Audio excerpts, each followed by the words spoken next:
નમસ્કાર મિત્રો, ગુજરાતના ફરી એક વખત વરસાદી માહોલ જામ્યો છે। રાજ્યમાં અનેક વિસ્તારોમાં મેઘરાજાએ ધમાકેદાર એન્ટ્રી કરી છે અને ક્યાંક ધોધમાર વરસાદ વરસ્યો છે અને કયા ગાજવીજ સાથે ઝાપટા નોંધાયા છે અને ઘણા વિસ્તારોમાં રસ્તાનું પાણી ભરાઈ ગયા છે અને નીચાણવાળા વિસ્તારમાં પાણી ભરાવાની સમસ્યા સર્જાઈ રહી છે।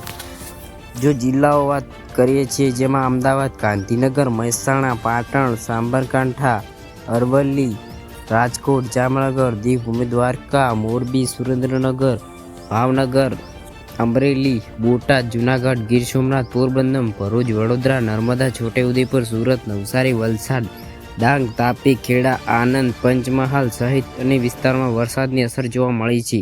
કેટલાક સ્થળોએ ગાજવીજ સાથે વરસાદ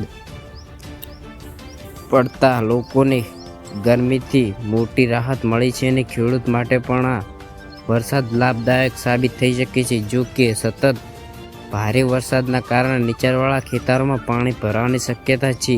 આ હવામાન વિભાગમાં આગામી દિવસોમાં રાજ્યના અનેક વિસ્તારોમાં હળવેથી મધ્યમ અને કેટલાક સ્થળોમાં ભારે વરસાદની સંભાવના વ્યક્ત કરવામાં આવી છે, જેમાં નદી, નાળા, તળાવ અને ડેમની આસપાસ જતા પહેલા ખાસ ચેતી રાખો। વીજળીના કડાકા ભડાકા દરમિયાન ખુલ્લા મેદાનમાં ઊભા ન રહેવું અને જરૂર હોય ત્યારે જ મુસાફરી કરો। આ હતી ગુજરાત હવામાન મહત્વપૂર્ણ માહિતી। જો તમે આ રોજની વરસાદ હવામાન અપડેટ જોતા હોય તો ચેનલને લાઇક, શેર અને સબસ્ક્રાઈબ કરો। જય હિન્દ, જય ગુજરાત।